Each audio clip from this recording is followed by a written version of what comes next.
우리 잘 아시는 말씀인데요, 그죠? 2장 말씀에 행함이 없는 믿음은 죽은 믿음이다. 믿음이 아니다, 그 말입니다. 행함이 없는 믿음은 믿음이 성립하지 않는다. 간단히 말하면 그런 말인데, 이게 조금 어려운 게 조금 있거든요. 어려운 게 좀 있고, 그런데 14절에 보시면 이렇게 되어 있습니다. 내 형제들아, 만일 사람이 믿음이 있노라 하고, 자기가 믿음이 있다라고 우기면서 행함이 없으면 무슨 유익이 있으리요? 그 믿음이 능히 자기를 구원하겠느냐, 이렇게 되어 있습니다. 이 문장을 두 개로 나눠볼 수 있죠. 뭐냐면 사람이 믿음이 있노라 하고 행함이 없으면 무슨 유익이 있으리요? 이렇게 물어보잖아요. 이렇게 물어보면서 그 믿음이 없음으로 인해서 결과가 뭐냐? 그 믿음이 능히 자기를 구원하겠느냐? 구원하겠냐 이거죠. 이 구원은 미래에 대한 구원이겠죠. 우리 남아있는 아직의 칭의에서 네가 의롭다함 받을 수 있겠느냐? 그런 말입니다. 근데 14절부터 26절까지 전체의 말씀을 보시면, 자, 이 두 가지를 보시면 방금 제가 말씀드렸던 대로 이건 방금 결과라고 말씀드렸잖아요. 행함이 없는 믿음으로 네가 구원받을 수 있겠냐? 못한다, 이런 말이죠. 결과를 보여주는 거잖아요. 그럼 원인을 보여주는 거는 앞에 있는 구절이겠죠. 행함이 없으면 무슨 유익이 있느냐? 그러니까 믿음이라고 말하면서 너희가 믿는다 떠들지만 그 믿음에는 행함이 따라야 된다. 14절부터 26절 또는 15절부터 26절의 주제가 뭐냐? 행함 있는 산 믿음 또는 행함이 없는 믿음은 믿음이 아니다. 여기 주제예요. 구원하겠느냐? 이건 그냥 결과고, 이 주제 전체에 대한 결과고, 지금 사도 야고보는 요 얘기를 하고 싶은 거예요. 그 예로 15절부터 16절에 만일, 그죠? 만일, 예를 드는 거잖아요. 만일 형제나 자매가 헐벗고 일용할 양식이 없는데 너희 중에 누구든지 그에게 이르되 평안히 가라, 덥게 해라, 배부르게 해라, 그렇게 하며 그 몸에 쓸 것을 주지 아니하면, 실제로 그걸 돕지 않으면 그게 무슨 유익이냐 이거죠. 그게 믿음이겠냐 이 말이에요. 아까 유익이라는 표현이 있었잖아요, 그죠?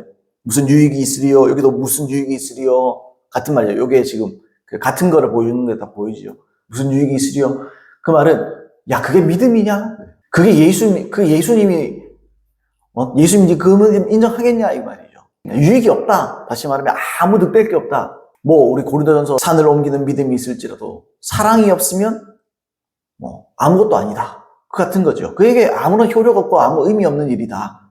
지금 그런 말을 하는 거죠. 이게 제가 주제다 그랬잖아요. 전체 주제가 어디에 나오느냐?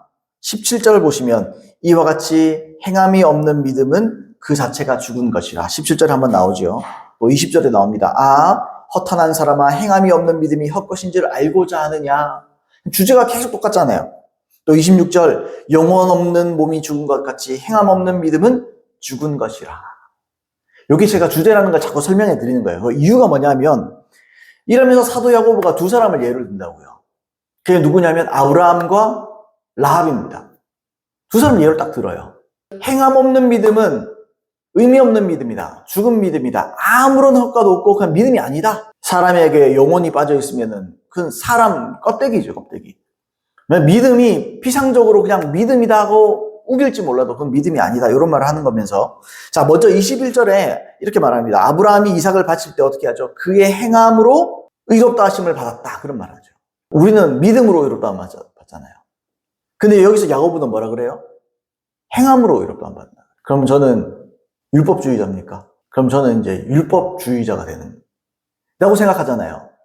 우리가 이신칭의 또는 이신득의라고 얘기하는데, 믿음으로 말미암아 의롭다함 받는다. 그래서 오직 믿음 그 얘기하잖아요.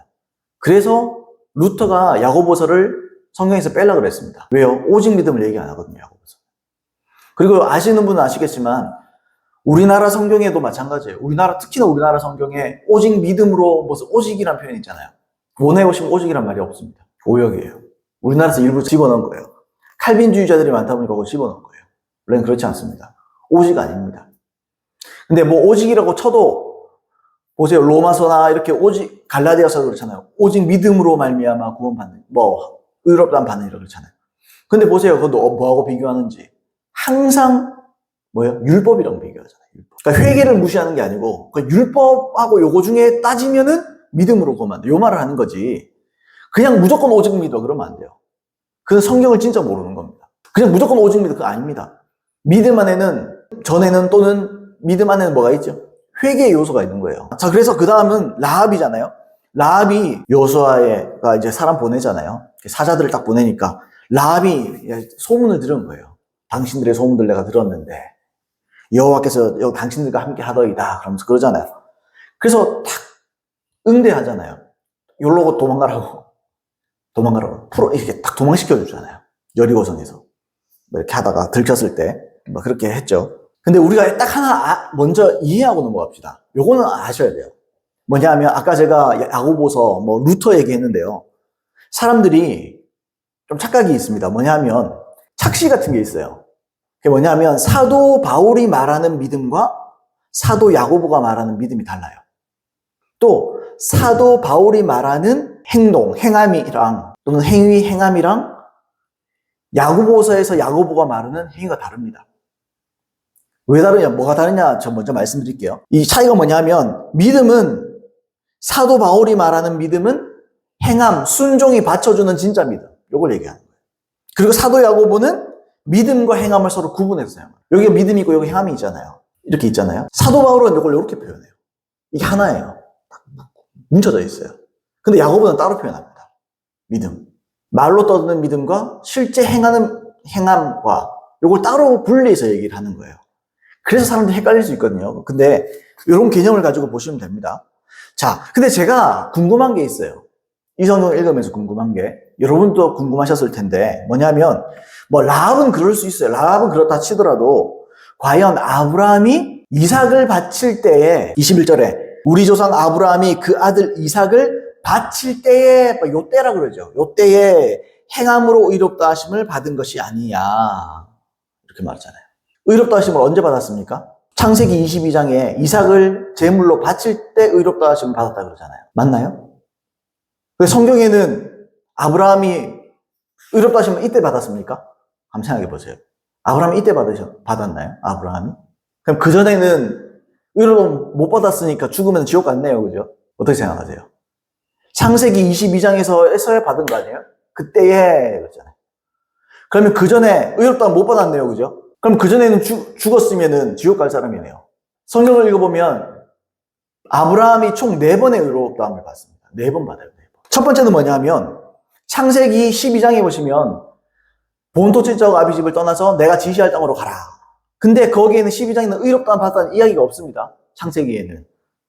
근데 히브리서를 보시면 히브리서 10장 38절로 39절 그리고 히브리서 11장 8절을 보시면 그때 의롭다함 받았어요. 한번 확인해 보실래요? 또 확실한 게 좋겠죠, 그래도. 자, 히브리서 한번 보겠습니다. 먼저 히브리서 10장 38절로 38절부터 39절을 읽으면 이렇게 돼 있어요. 나의 의는 믿음으로 말미암아 살리라. 또한 뒤로 물러가면 내 마음이 그를 기뻐하지 아니하리라 하셨느니라. 우리는 뒤로 물러가 멸망할 자가 아니요 오직 영혼을 구원함에 이르는 믿음을 가진 자라 이렇게 말했잖아요. 이게 칭의 믿음, 이거 믿어서 구원받는 거 얘기하는 거죠. 의인이라 그랬으니까. 근데 여기에 믿음을 표현하는 게 11장이에요. 그래서 11장 8절에 보시면 이렇게 돼 있어요. 믿음으로 아브라함은 부르심을 받았을 때에 순종하여 장래의 유업을 받을 땅에 나아갈새 갈 바를 알지 못하고 나아갔으며. 내가 지시할 땅으로 가라. 지시 안 했어요. 내가 지시할 땅으로 가라. 그러니까 일단 나오고 본 거예요. 그 다음에 주님이 인도를 하셨다 그래요. 여기 나왔잖아요. 8절에. 나아갈새 갈 바를 알지 못하고 나아갔으며.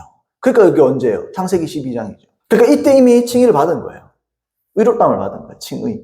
의롭다 하신 거예요. 그 다음에 두 번째는 언제냐면 15장에 보시면 아주 중요한 성경 구절 중에 하나거든요. 15장에 보시면 횃불 언약이 있습니다. 불이 확 지나가고 가는 그거죠. 근데 주님이 의롭다 그래요. 그래 믿으니까 의롭다 그렇게 말씀하시거든요. 세 번째는 이삭을 약속으로 자기의 자손을 약속으로 받을 때 그의 믿음을 보시고 의롭다 하셔요. 그때 사라가 웃잖아요. 그 웃음, 그 이삭을 낳게 되잖아요. 그 다음 네 번째가 언제냐? 그 네 번째가 아까 말했던 모리아산에서 이삭을 바칠 때. 그러니까 총 4번 받았다고요. 그러면 칭의는 여러 번 받아야 됩니까? 어떻게 생각하세요? 그러면 칭의는 한 번만 받는 게 아니네요. 맨날 받아야 됩니다. 때마다 받아야 되나요? 수시로 받아야 됩니까? 칭의는 한 번 받는 겁니다. 칭의는. 근데 아브라함이 지금 뭘 보여주냐면 야고보가 아브라함을 통해서 뭘 보여주느냐? 아브라함이 행함 있는 산 믿음을 계속 유지했다 이 말이에요. 하나님 앞에 어떤 일들이 있을 때마다 항상 유지하는 삶을 살고 있었다는 걸 보여주는 거예요. 항상 하나님 앞에 행함 있는 산 믿음이라고 했죠. 여러분, 저도 항상 궁금한 게 있었거든요. 뭐냐면 아브라함이 보면은 그의 삶이 믿음의 조상이라 할 만한가요? 솔직히 말해보면. 어떨 때는 자기 마누라 너무 왕한테 내 누이라 그러면 속여버리잖아요. 살라고. 뭐 그럴 때도 있고. 뭐 하나님이 아까 뭐 의롭다 그러셨지만 약속 자녀를 준다 그래도 자기 방법 사용하잖아요. 자기의 아내의 종을 갖다가 자기의 첩으로 삼아가지고 이스마엘을 낳기도 하잖아요. 그게 지금 이슬람 아닙니까? 이슬람. 골치 아픈 이슬람이잖아요. 보면은, 야, 이 맞나? 그런 생각이 옛날에. 최근에도 그랬어요. 뭐, 제가 이제 몇 개월 전에 이제 이걸 정리하다가 좀 깨달았는데, 보면은, 아니, 맨날 나보다는 죄를 덜 짓겠지만, 결정적인 보이는 죄들을 많이 짓잖아요. 그러면서 주님이 의롭다 그러시고, 더군다나 믿음의 조상이라 그러잖아요. 믿음의 조상. 그게 오늘 말씀과 더불어서 뭘 보여주느냐. 행함 있는 산 믿음은 죽을 때까지 유지해야 된다는 거예요. 유지해야 된다. 그리고 두 번째, 계속 보세요. 아브라함이 계속 실수가 적어집니다. 아브라함이 감이 갈수록 실수가 적어져요. 나이가 지긋하게 됐을 때 실수 안 해요. 계속 자라야 되는 거예요. 행함 있는 산 믿음을 가지고 살아야 됩니다. 근데 그걸 유지해야 돼요. 다시 말하면 그렇게 유지하고 살아야 칭의가 유지가 돼요. 칭의. 제가 항상 그런 말씀 드리잖아요. 거듭남은 상태라고. 상태. 저는 항상, 이건 제가 청년 때도 이미 이해를 했어요. 제가 성경 읽고 뭐 이렇게 책을 읽다 보니까, 거듭남은 상태가 중요하구나. 구원파 이단처럼 몇 년 몇 월 후에 구원받았다. 그런 문제가 아니고, 구원받은 것도 구원받았는데, 내가 그걸 지금 유지하고 있느냐가 더 중요한 거예요. 내가 그 상태냐 이거예요. 언제 거듭나죠, 우리가? 회개하고 예수님 인구가 구주로 모실 때 거듭나잖아요. 그 상태여야 되는 거예요. 그러면서 아브라함처럼 실수할 수도 있죠. 그럼 우리는 자백하거나 회개하면 되는 거예요. 그렇게 계속해서 유지하고 살아가는 거예요. 그러니까 아브라함은 갈대아 우르를 떠날 때보다 횃불 언약을 맺었을 때, 그리고 횃불 언약을 맺었을 때보다 이삭을 약속을 받았을 때, 또 약속을 받았을 때보다 이때보다 이삭을 실제로 의심 없이 바칠 때 신앙이 더 좋아지고 있어요. 그래서 점점점 믿음에서 믿음으로 온전해지고 있는 거예요. 그러면서 중요한 게 뭡니까? 나는 보세요, 여러분. 아브라함이 텀이 10몇 년씩이잖아요. 우리도 신앙생활 하다 보면, 별 볼 일 없는 거, 그럴 수 있어요. 근데 아브라함은 항상 그걸 유지했다고요. 주의 음성을 듣건 말건, 들어야 되겠죠. 그때는 또 우리가 시대가 다르니까. 우리는 지금 성령 시대에 살고 있으니까. 그런데 어쨌든 하나님이 어떤 엄청난 체험이 있든 없든 중요하지 않아요. 하나님 앞에 계속 칭의를 유지하고 살아가는 거예요. 다시 말하면 행함 있는 산 믿음을 계속 유지하고 살아가요. 지금 그 얘기를 하고 있다는 거예요. 그러니까 유지하면서 성장되어가는 과정들을 계속해서 창세기가 보여주는 거거든요. 또 그걸 가지고 사도 야고보서 2장에서 우리에게 말씀하고 있는 거예요. 따라서 아브라함이 이전부터 받은 칭의를 계속 유지했다. 이런 말을 보세요. 우리가 신학적으로 그런 말을 합니다. 여러분도 들어보셨을 텐데 이것도 최근에 좀 많이 얘기했지. 전 어릴 때 못 들어봤습니다. 그게 뭐냐면 칭의는 임의의 칭의가 있고 아직의 칭의가 있다. 이거 들어보셨나요? 임의와 아직의 긴장감 속에 살고 있다. 이런 말 들어보셨어요? 여러분들이 섬기는 교회에서 이런 이야기들을 해주시면 참 공부 열심히 하시는 목회자인데 이 얘기 아직 안 하시고 구원은 끝났다 그러시면 죄송하지만 참 답답합니다. 그런 교회에서 참 신앙생활 하면 참 답답하실 거예요. 자, 아무튼 임의와 아직의 개념이 있습니다. 칭의. 그게 뭐냐 하면 우리가 최초에 예수님을 믿잖아요. 인간구주로 모셔서 예수님 믿잖아요. 그럼 우리가 의롭다면 받아요. 근데 우리는 아직 심판대 앞에 가야 되잖아요. 우리의 삶은 심판대를 준비하는 삶이잖아요. 그러면 아직의 칭의가 남아있는 거예요. 아직의 칭의가 뭐냐? 심판대 앞에서 우리를 결국 의롭다 해주셔야 되는 거예요. 의롭다 하셨지만 우리는 마지막에 의롭다함을 다시 받아야 돼요. 다시 확인받아야 돼요. 재확인. 그런 차원에서 임의의 칭의, 이미 내가 받은 칭의와 아직 남아있는 칭의가 있죠. 근데 이 간극을 뭘로 채울 거냐는 거예요. 그게 현재적인 칭의입니다. 그러니까 오늘 내가 칭의를 유지하고 살아야 되는 거예요.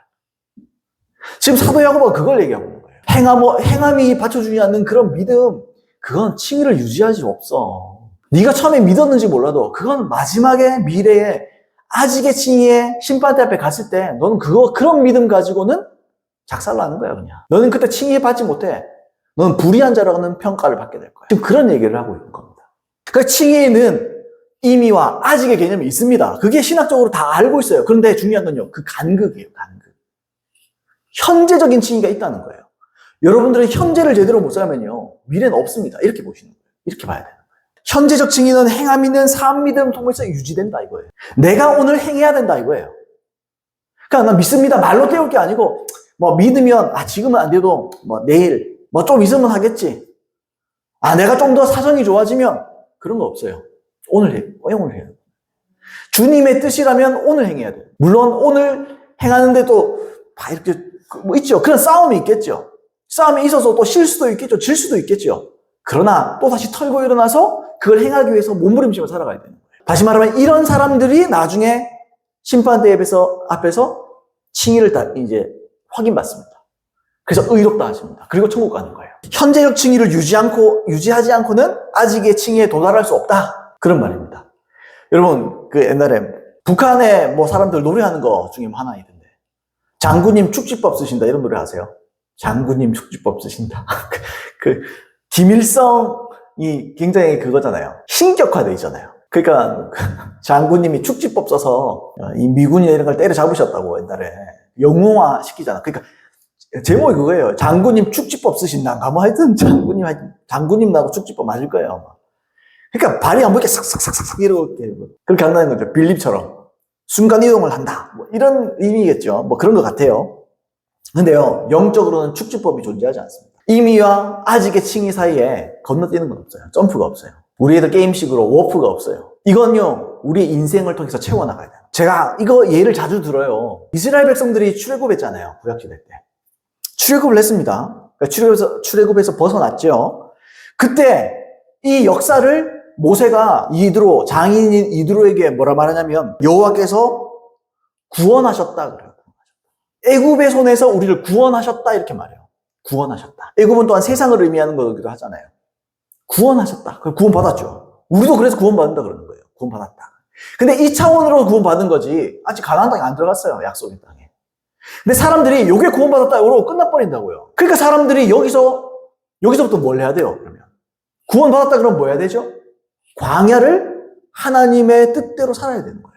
광야에서 불기둥과 구름기둥을 쫓아서 하나님의 율법을 쫓아서 묵묵히 성실하게 물론 40년이 걸렸지만 그런 인생들을 살았잖아요. 대다수가 멸망했다 그러지만 근데 하나님은 그게 자기의 뜻은 아니시죠.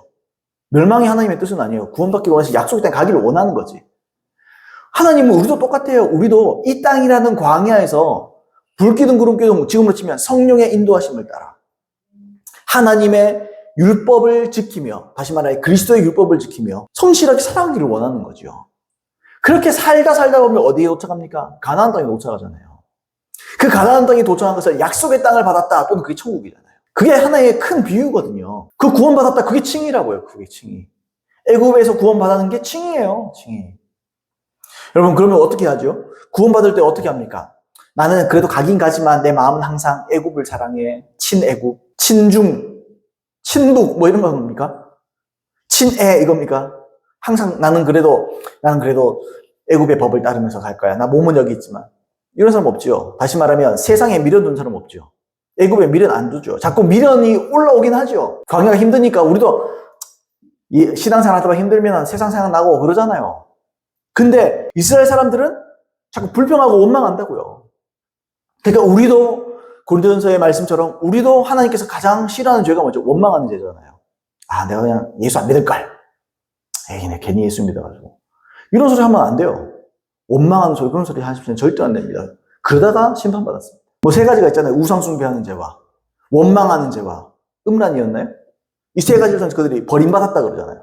고린도전서 10장인가요? 거기서 나오잖아요. 그럼 우리는 뭘 해야 됩니까? 이 간극을 살아야 될 거 아니겠어요? 그러니까 당신은 구원받았습니다. 저 따라하십시오. 이제는 지옥과 기는 글러먹었네. 이제는 난 천국에 왔네. 아니라니까요. 이거 그게 성경적이지 않다니까요. 고등학교 시절에 부흥회 가보면 그런 소리 많이 했습니다. 여러분들이 이제 지옥 가기는 글러먹었다고 주님께 박수 올리자고 막 그럼 사람 좋다고 아멘 하면서 박수하고 난리 나요. 그러면서 이거 두드리면서 하잖아요. 찬양 막 하잖아요. 쿵짝쿵짝 하잖아요. 그럼 사람들 은혜 받고 막 눈물을 흘리며 감사합니다. 주여 고맙습니다. 성령 받아라. 성령 하잖아요. 아니라니까요. 그거 아니라니까요. 성령 받는 건 좋은 건데요. 구원 확신해 주면 안 돼요. 그렇게 구원 확신 주는 거 아니에요. 그런 구원의 확신이 아니에요. 그 간격을 살아가는 거예요. 그러니까 우리가 이게 칭의라는 말, 칭의가 곧 구원이고 구원이 곧 칭의입니다. 보세요. 그러면 내가 출애굽에서 나올 때 내가 구원 받았잖아요. 그러면요, 아까 현재적 칭의라고 말씀드렸죠. 구원을 매일매일 살아야 되는 거예요. 그래서 이 구원의 끈을 계속 유지하고 살아서 나중에 진짜 약속의 땅 천국으로 들어가는 거예요. 가나안 땅으로 들어가는 거예요. 이해되시죠, 여러분? 어려운 말은 아니죠. 근데 우리가 이런 개념이 너무 없어요, 사람들. 우리는 구원의 끈을 놓치면 큰일 납니다. 우리는 예수님을 놓치면 안 됩니다.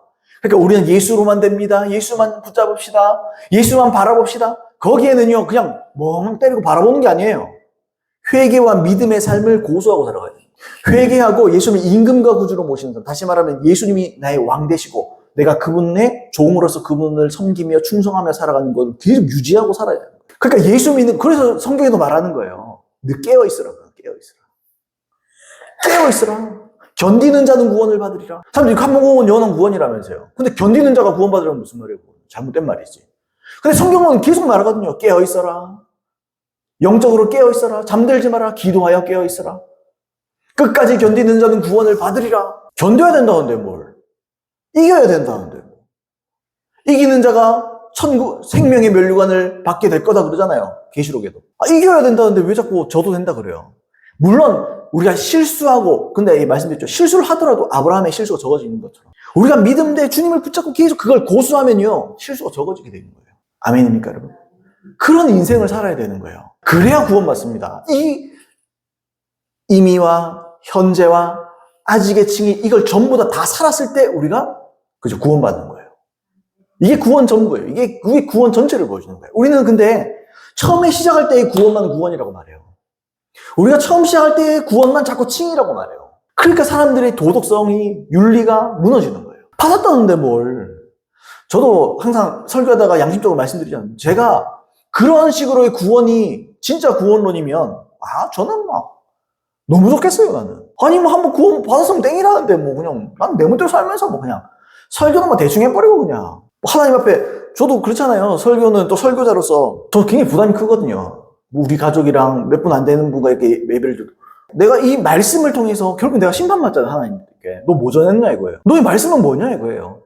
너 성경에 있는 말씀에서 아니면은 사람들에서 머리에서 나온 사람의 교훈 좀 가지고 그거 설교에서 시간 때웠어. 물어보실 거 아니에요. 제가 뭐라 그러겠어요? 주님, 그래도 제 나름대로는 머리는 너무 나쁜데 제 나름대로는 그래도 하나님, 제가 내 나름대로는 열심히 짱도 굴렸습니다. 열심히 하려고 애썼습니다.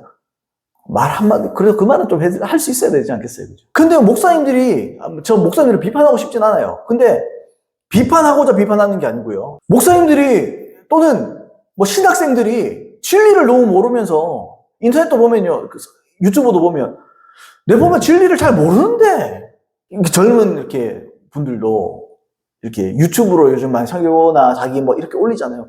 내 보면 별거 뭐 되게 부품하게 얘기하고 연출하면 별거 아닌 것 같은데 뭐 저렇게 이런 경우도 많고. 그러니까 목사님들도 진리를 정확하게 이렇게 저도 뭐 100%는 아니겠죠, 당연히. 근데 저는 항상 배우고 싶거든요. 개척하면서 사실 벌이가 없잖아요. 제가요, 돈 진짜 안 쓰거든요.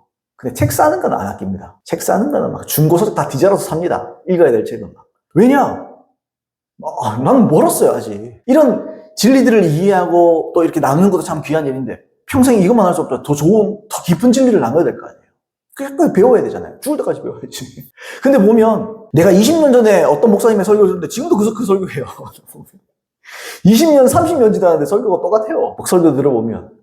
내 청년때 들었던 거 그대로 얘기하시고 뭐 거의 뭐 똑같고 뭐 별로 다른 것도 없고 들어봐야 시간 납니다. 이런 설교 너무 많아요. 너무 많아요. 제가 좀 다른 식으로 좀 다른 이야기를 했지만 여러분, 제가 결론을 말씀드리면요. 하나님은 현재의 우리의 믿음을 보신다. 하나님 여러분 현재를 보십니다. 과거에 내가 언제 구원받았냐, 언제 칭의를 받았냐 하나도 안 중요하다. 지금이 중요한 거예요.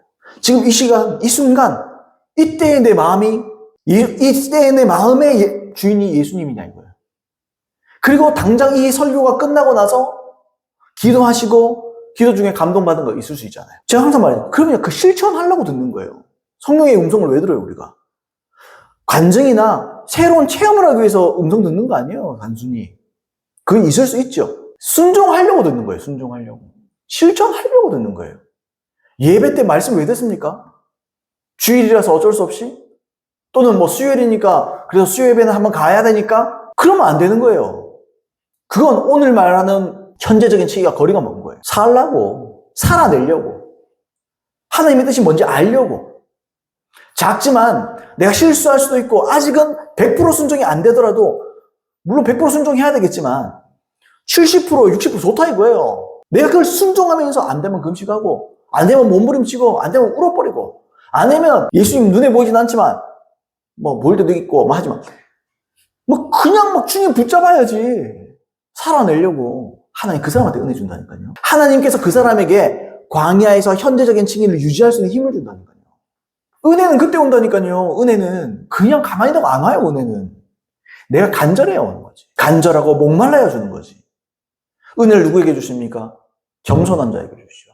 겸손한 자가 어떤 자입니까? 그냥 이런 자입니까? 아닙니다. 겸손한 자는 하나님 없으면 죽겠다는 거예요. 하나님 없으면 끝이라는 거예요. 나는 그런 마음을 유지하고 있는 거예요. 이런 사람에게 은혜가 오는 거예요. 여러분 뭐 맨날 비슷한 얘기일 수 있어요. 맨날 비슷한 얘기일 수 있지만 여러분 우리가 비슷한 얘기를 계속 듣는다는 거는 하나님께 우리가 응답을 해야 되는 거예요. 계속 말씀하시니까. 근데요 이거 죽을 때까지 얘기해야 돼요. 목사로서도. 여러분도 죽을 때까지 들으셔야 돼요. 항상 도전받으셔야 돼요. 왜요? 사람 잘 있잖아요. 우리가 예배 드렸지만 내일 아침 되면 까먹어버립니다. 그게 사람이에요. 설교하는 목사지만 한 몇 시간 지나버리면은 뭐 설교 내용은 기억해도 그 마음에 있는 도전이나 내 마음에 품고자 하는 결단들이 흐릿해질 때가 너무너무 많아요. 그래서 여러분 물어보세요. 스스로에게. 자문하셔야 됩니다. 내가 지금 가지고 있는 믿음은 행함을 산출해내는 믿음인가? 행함을 만들어내는가 내 믿음은? 아니면 난 말로 떠들고 있는가? 내가 몇 년 믿었는데 뭐 우리 아이들도 그렇지만 나는 뭐 모태신앙인데 나는 뭔데? 나는 목사인데 나는 사모인데 나는 무슨 직분인데 아무 상관없어요 그거하고. 하나님 앞에 목사, 사모, 권사님, 장로님, 집사님 이런 말 표현이 그렇지만 여러분 그런 게 어디 있습니까 여러분? 그런 거 없어요 하나님한테는. 하나님 딱 하나 봅니다. 예수님 딱 하나 봅니다. 네가 양이냐 염소냐 이거예요. 네가 양이야 염소야. 지금 딱 그것만 보는 거예요. 네가 양인 것을 너는 이 땅의 삶에서 현재적인 칭의를 이루어가면서 그걸 네가 살아왔어? 그럼 넌 양이야. 네가 그렇게 안 살았어? 넌 염소야. 여러분 심판 때 간단합니다. 심플합니다. 양인가 아닌가? 양인가 염소가 그것만 딱 보는 거예요. 여러분 양인 것을 증명할 수 있습니까? 여러분 삶 가운데 믿음으로 나는 증명한다. 말로 믿습니다. 아멘 믿습니다. 아니라니까요. 행동으로 답해야 된다니까. 실천으로 답해야 된다니까요. 아멘 이것이 내 행동으로 나와야 된다니까. 행동하는 삶, 실천하는 삶. 제 말을 오해하면 안 됩니다. 무슨 말을 오해하냐? 그러면 뭐냐? 행동으로 하니까 행함으로 구원받는다는 말이냐? 행위 구원자 아니냐? 아니죠 여러분. 제가 행함이 있으면 뭐가 있어야 된다고요? 믿음이 그걸 산출해낸다고요. 믿음이 뭐예요? 믿음은요 다른 말로 표현하면 충성입니다. 충성. 그분께 충성하는 겁니다. 내 왕이신 예수님께 충성하는 겁니다. 그분의 뜻을 따라 사는 겁니다. 그분이 내 왕이니까 어명을 내가 어떻게 어겨요? 어명은 당연히 따라야지. 내 주인, 내 주군이신 그분의 말을 얼마든지 따라야죠. 손해봐도 따라야지. 그분의 뜻이라면. 이 믿음이 있냐고요. 이 믿음이 있냐고. 내가 며칠 전에 있었는데 지금은 조금 아리까리한데요. 그러면 안 돼요. 그럼 회개해야 돼요. 지금 있어요. 항상 이 마음을 지켜야 돼요. 그리고 실수할 수 있죠. 그게 야고보서 우리 읽었잖아요. 그죠? 욕심이 잉태한 즉 죄를 했고 죄가 장성한 즉 사망을 낳느니라. 현재적인 삶을 살다가 내가 믿음이 흐릿해질 수 있잖아요. 그러면 유혹이 바로 찾아옵니다. 왜요? 내가 믿음이 흐릿해지면요. 욕심이 올라오거든요. 욕심이 올라온다는 표현이 맞겠죠? 왜냐하면 영이 주는 욕구가 있고 성령의 욕구가 있고 육신의 욕구가 있잖아요. 이 둘이 서로 싸우잖아요. 우리가 예수 그리스도 안에 있을 때 또는 예수 그리스도 할 때는 표현은 말 그대로 거듭나고 현재적 칭의를 받고 있는 그 상태로 있을 때는 이게 죽어요. 육신이 죽습니다. 육신이 별로 힘을 못 써요. 근데 여기 살짝 흐릿해지잖아요. 그럼 여기 싹 올라옵니다. 그러면 욕심이 잉태한 즉 죄를 낳습니다. 죄가 장성한 즉 사망을 낳습니다. 죄의 삭시 뭐지? 사망입니다. 그러니까 한 번 구원은 영원한 구원일 수 없는 거예요. 구원받은 사람도 구원받은 사람도 버림받을 수 있습니다. 칼빈주의자는 아니라고 말할 수 있어요. 근데 성경은 맞다고 말해요. 기억하십시오, 여러분. 여러분, 정말 믿을 수 있는 간증들이 있거든요. 예를 들면 간증이라는 게 뭐 이렇게 환상 보고 이런 거 말고 진짜 사람들이 죽었다가 살아난 사람들이잖아요. 그런 사람들이 사후 체험을 하는 경우가 있거든요. 실제로 있습니다. 그리고 굉장히 성경적으로 깨끗하게 그렇게 체험하는 사람들이 있어요. 그런 사람들의 증언하는 게 뭔지 아세요? 내가 천국에 가봤더니, 그러니까 그렇게 말로 표현 안 해도 그들의 메시지가 결국 그걸 말해요. 뭐냐면 예수님이 칼빈주의자가 아니라는 거예요. 예수님이 칼빈주의자가 아닙니다. 우리 착각하면 안 돼요. 하나님은 무슨 주의, 칼빈주의, 무슨 주의, 그걸로 우리 심판 안 합니다. 말씀 그대로 심판합니다. 천국에 갔더니 또 지옥에 가봤더니 그런다는 거예요. 목사였는데 죽었다는 거예요. 그 지옥에 와 있다는 거예요, 목사가. 아니, 자기가 잘 알던 권사님인데 와서 지옥에서 허덕이고 있다는 거예요. 난 예수 잘 믿는 줄 알았는데. 그 주님이 그런다는 거예요. 한때는 내 딸이었다. 한때는 내 아들이었다. 근데 그가 죄를 짓고 결국엔 지옥에 오게 됐다. 칼빈주의자가 아니에요. 칼빈주의자의 말대로면 자기가 선택한 사람은 어떻게 해도 하나님께서 불가항력적으로 회개시킨다면서요. 그래서 천국 가게 한다면서요. 그럼 그래서 왜 안 해요? 한때는 이런 말을 할 필요가 뭐가 있어요? 한때는 내 아들이었는데 한때는 내 딸이었는데 말할 필요가 뭐가 있어요? 근데 여러분 보세요. 진짜 믿을 수 있는 간증은요, 칼빈주의자가 없습니다. 예수님이 칼빈주의자가 아니에요. 무슨 주의를 따라가지 마세요. 여러분, 성경주의자가 되세요. 교리주의자가 되지 마세요. 성경주의자가 되세요. 하나님은 말씀 그대로 심판합니다. 말씀이 있는 그대로 우리를 가르치시고 또 그런 목회자들도 일어나야 되고, 뭐 저도 아직 많이 부족하니까 뭐 그렇긴 하지만 여러분 진짜 진리를 선포할 수 있는 사람들이 있어야 됩니다. 그래서 여러분 있는 그대로 선포해야 돼요. 여러분 아무튼 그러므로 여러분 지금 당장 행할 수 있는 믿음이 있는가? 이게 하나님의 뜻이라면 그런 믿음들이 여러분 속에 역사하고 있는지 이 시간에 여러분 한번 반문해 보시고 하나님 앞에 도전 받으시고 회개할 건 회개하시고 자백할 것은 자백하시고 하나님의 얼굴을 구하시고 하나님의 얼굴을 찾으면서 주의 음성 들으시고 주님께서 나에게 주시는 음성을 예배당을 나갈 때에 내가 이것을 어찌 행할꼬 내가 어떻게 이것을 이루어 나갈꼬 고민하시고 하나님 앞에 무릎 꿇으실 수 있는 그렇게 결단하시고 순종해내시는 저와 여러분 되기를 예수님으로 축복합니다. 우리 들은 말씀 기억하면서 기도하겠습니다.